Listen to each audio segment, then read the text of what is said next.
Hello guys, next episode की start से पहले आप लोग मेरे चैनल को सब्सक्राइब कर दें। इससे हम अपनी नेक्स्ट एपिसोड को स्टार्ट करते हैं। हमें स्टार्टिंग में एक रोबोट दिखाया जाता है जिसके इर्द गिर्द सब बच्चे इकट्ठे हुए होते हैं। वो रोबोट इतना ही क्यूट होता है कि सब कह रहे होते हैं कि कितना क्यूट है। इतने में वहाँ पर रेंचो आ जाता है और वहाँ से उसको उठाकर ले जाता है। वो लड़कियां पीछे से कहने लगते हैं कि उफ, ये कितना हैंडसम था। रेंचो जब उसे लेकर वापिस आ जाता है तो जिस लड़की का ये रोबोट होता है वो उसे ठीक नहीं करने दे रहा होता है। कहता है कि ये मेरी डार्लिंग है। रेंचो कहता है कि तुम्हारी डार्लिंग खराब हो गई है तो इसे ठीक करने की जरूरत है। इसके ट्रीटमेंट से तुम इतना घबरा क्यों रहे हो। फिर वो कहता है कि चलो ठीक है, इसको रिपेयर कर दो। रेंचो उस रोबोट को एक सेकंड में बिल्कुल ठीक भी कर देता है और देखने लगते हैं कि उसका कैमरा भी बिल्कुल ठीक चल रहा है। और वो लड़का देखकर कहने लगता है कि तुम कितने जीनियस हो, तुमने एक सेकंड में इसको बिल्कुल ठीक कर दिया है। वेरवन अपनी फ्रेंड शाओ के साथ दिखाई जाती है। वेरवन कहने लगती है कि क्या तुम मेरे साथ स्केलेटन खरीदने में मदद करोगी। वो कहती है कि बिल्कुल भी नहीं। वेरवन कहने लगते है कि काफी महंगा है तो मैं कैसे उसको बाय करूंगी। इतने में वेरवन को पेंगी का मैसेज आता है कि अपनी सारी डेजर्ट टेस्ट करवाने लगती है और जब सारी टेस्ट करवा लेती है तो कहती है कि तुमने कितने का ऑर्डर करवाना है। वो कहता है कि कुछ भी नहीं करवाना। वेरवन कहती है कि क्या तुम मुझसे मजाक तो नहीं कर रहे हो। वो कहता है कि हाँ,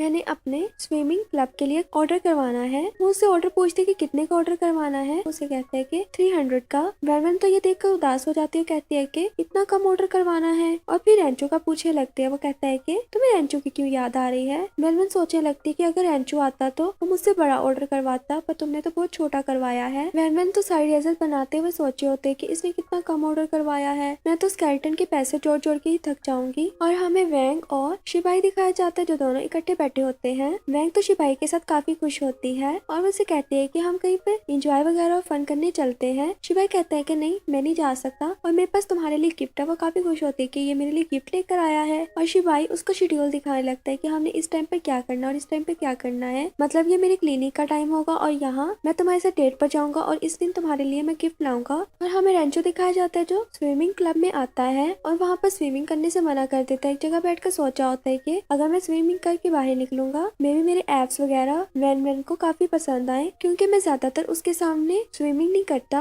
और उसको शायद अच्छी बॉडी वाले लड़के पसंद हो। इस सब ख्याल में वो वैन को भी अपने सामने देख रहा होता है। इतने में हमें दिखाया जाता है कि वहाँ पर वैन आ जाती है। उन लड़कों को देखने लगते कहते हैं कि इसने तो काफी कम ऑर्डर करवाया है पर यहाँ पर लोग तो काफी ज्यादा है। ये सोचकर आगे आ ही रही होती है तो उन लड़कों के दरमियान खड़ी होती है। एक एक करके लड़के अपनी शर्ट को उतारने लगते हैं स्विमिंग के लिए। रेंचो ने देखकर कहने लगता है कि इन्हें ये सब करने को अलाउ किसने दिया है। वेरवन तो अपने फेस पर हाथ रख के भी उन्हें छुप छुप कर देख रही होती है। इतने में वहाँ पर रेंचो आ जाता है, उसे पकड़ के ले जाता है। चेंजिंग रूम में पहुंचने के बाद कहने लगता है कि तुम्हें उन लड़कों की बॉडी कैसी लग रही थी, अच्छी लग रही थी। वेरवन सर हिलाते हुए कहते हैं कि नहीं नहीं, इस बात को छोड़ो, मैं यहाँ पर ये बात नहीं करने आई और वैसे भी मैं मसल्स के बारे में पढ़ रही हूँ तो मैं उनको स्टडी करने के लिए बस देख रही थी। उनमें से 2 लड़कों के एब्स काफी अच्छे थे। रेंचो ये सुनने के बाद अपनी भी शर्ट उतार देता है, कहता है कि अब देखो मेरे एब्स कैसे हैं। अगर तुम्हारी अभी भी नहीं स्टडी सही हो रही तो तुम हाथ लगा कर देखो। वेरवन तो हैरान ही रह जाती है और रेंचो कहने लगता है कि जब भी तुम्हें मसल के बारे में स्टडी करनी हो तुम डायरेक्ट मेरे पास आ जाना करना। फिर वेरवन उससे हाथ अपना साइड पर कर लेती है और उसका दिया हुआ ऑर्डर उसे देने लगती है कि ये लो, तुमने जो ऑर्डर करवाया था मैंने सब बना दिया है। और फिर रेंचो कहने लगता है कि फ्राइडे को स्विमिंग कंपटीशन है, तुम भी वहाँ पर मुझे देखने के लिए आना।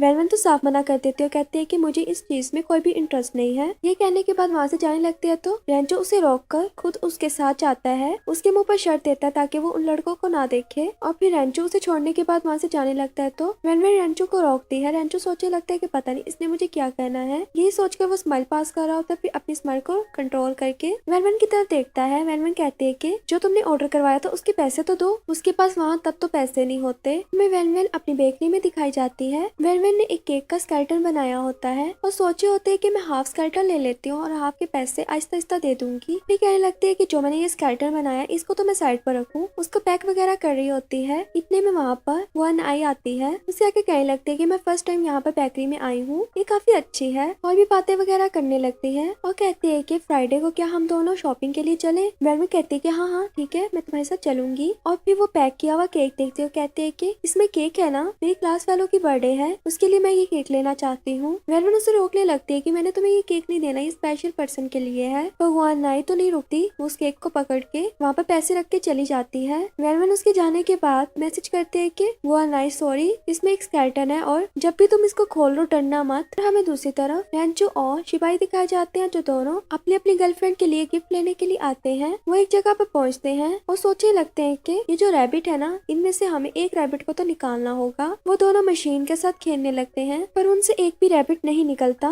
बल्कि दोनों के चांस भी खत्म हो जाते हैं। दोनों ही शॉप वाले के पास जाते हैं और रेंचो शॉप वाले को कहने लगता है कि तुम्हारी मशीन में कोई ना कोई खराबी है। वो कहता है कि कौन सी वाली मशीन में। उस मशीन की तरफ इशारा करते हैं तो देखते हैं कि वहाँ पर एक बच्चा आया है। वो बच्चा भी कॉइन डालता है और पहली ट्राई में ही उससे रैबिट भी निकल आता है। ये देखकर रेंचो को गुस्सा आने लगता है और शॉप वाला भी लाइक बिल्कुल ठीक तो है। और फिर रेंचो दिखाया जाता है जो उस यूनिवर्सिटी से विजिट करने के बाद वहाँ से जाने लगता है तो देखता है कि सामने से वैन जा रही है और वैन ने अपनी साइकिल पे वो स्केलेटन भी रखा होता है। रेंचो से देखकर कहने लगता है कि अभी तो काफी किलोमीटर रहते हैं तो तुम ऐसे ही जाओगी। वो कहती है कि हाँ, मेरे पास टैक्सी को देने के लिए इतने पैसे नहीं है और मुझे नहीं लगता कि कोई बस मुझे इस स्केलेटन के साथ लेकर जाएगी। रेंचो कहते हैं कि मैं तुम्हें लेकर जाऊंगा पर पहले तुम्हें मुझे कुछ खिलाना होगा। वो एक जगह पर रेस्टोरेंट में बैठकर खाने लगते हैं। दोनों आपस में बातें भी करने लगते हैं तो तभी मेलविन कहती है कि आज तुम यूनिवर्सिटी आए थे ना, इसका मतलब तुमने डिसाइड कर लिया है कि तुम इसी यूनिवर्सिटी में पढ़ोगे और आगे पोस्ट ग्रेजुएट भी यहीं से करोगे। चलो शुक्र है तुमने जल्दी ये फैसला कर लिया है। रेंचो उसकी बात सुनने के बाद कहता है कि तुम यही चाहती थी। कहती है कि हाँ, इंटेलिजेंट बच्चों को यही पढ़ना चाहिए ना, मुझे तो ये मौका भी नहीं मिलता। रेंचो को तो उसकी इन बातों पर गुस्सा आ रहा होता है। फिर दोनों टैक्सी में दिखाए जाते हैं। दरमियान में वो स्केलेटन भी रख के लेकर जा रही होती है और यूनिवर्सिटी पहुंचने पर वहाँ रास्ते में उसको शिबाई मिल जाता है। शिबाई कहने लगता है कि मैं तो कैंडल लाइट डिनर के लिए ये सामान वगैरह लेकर जा रहा हूँ, वैन को काफी अच्छा लगेगा। ये सुनने के बाद वैन उससे वो सामान पकड़ लेती है। ये देखकर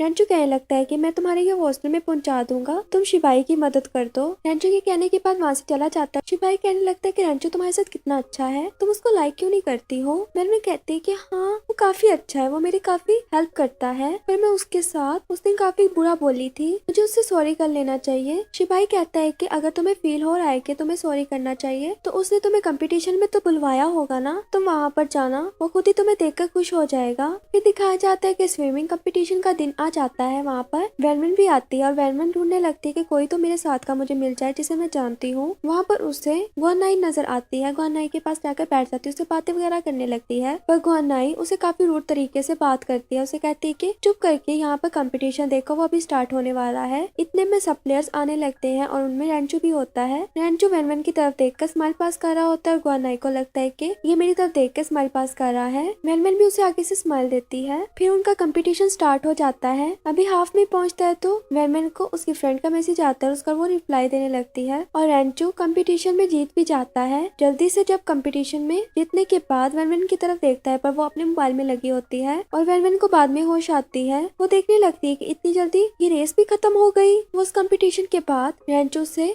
मिलने के लिए भी जाती है, साथ गुआनाई भी जाती है। गुआनाई रेंचो से कोई बात करने लगती है तो रेंचो उसकी बात को इग्नोर करते हुए वैनमन की तरफ आता है, कहने लगता है कि तुम अपने मोबाइल में क्यों लगी हुई थी, तुमने मेरा कंपटीशन क्यों नहीं देखा। वैनमन कहती है कि वो मैं देखना चाहती थी पर मुझे नहीं पता था कि इतनी जल्दी रेस खत्म हो जाएगी। रेंचो कहने लगता है कि चलो ठीक है, ये रेस छोटी थी, जो नेक्स्ट कंपटीशन आने वाला है ना वो काफी लंबी रेस वाला है। में वहाँ से रेंचो का एक फ्रेंड जाने लगता है तो वो रेंचो को देखकर कहता है कि तुम तो आज अपना ही रिकॉर्ड तोड़ने वाले थे, मुझे तो लगा था तुम्हारे बाजू में जो चोट वगैरह लगी हुई है ना उसकी वजह से तुम अपने रिकॉर्ड को नहीं तोड़ पाओगे। वैनमन जब ये बात सुनती है तो उसे याद आता है कि रेंचो के बाजू पर मैंने ही नीडल्स वगैरह लगाई थी तो उसकी वजह से इसका बाजू तो स्वेल हुआ होगा। वो रेंचो से सॉरी करने लगती है और कहती है कि मुझे ऐसा नहीं करना चाहिए था, तुम आज कंपटीशन भी हार सकते थे। गुआनाई जब ये बात सुनती है तो वो वैनमन को डांटने लगती है कि तुमने ऐसा क्यों किया, तुम्हें नहीं पता था इसने कंपटीशन में पार्टिसिपेट किया हुआ है। रेंचो गुआनाई को कहने लगता है कि तुम्हारा मामला नहीं है, ये मेरा और वैनमन का मामला है, तो तुम इस बात से दूर ही रहो तो अच्छा है। वैनमन उसको अपनी बेकरी के बनाए हुए बिस्किट देने लगती है और रेंचो उसे कहता है कि मेरे पास भी तुम्हारे लिए एक गिफ्ट है और उसको गिफ्ट देने के लिए वहाँ से ले जाता है। और गुआनाई जो अकेली बैठी होती है वो उस केक को ओपन करके देखने लगती है। जैसे ही वो स्केलेटन देखती है तो डर जाती है, सब लोग उसकी तरफ देखने लगते हैं और दूसरी तरफ शिपाही दिखाया जाता है जो वैंग को उसका गिफ्ट दे रहा होता है। वैंग तो रियल रैबिट को देखकर बहुत खुश होती है, कहने लगती है कि तुम्हें कैसे पता था कि मुझे रैबिट पसंद है, ये कितना ज्यादा क्यूट है ना। शिपाही बताने लगते है कि मैं रेंचो के साथ तुम्हारे लिए गिफ्ट लेने गया था, वो तो मुझे ये रैबिट दिलवाने के बाद इसे शॉपिंग करने के लिए चला गया था।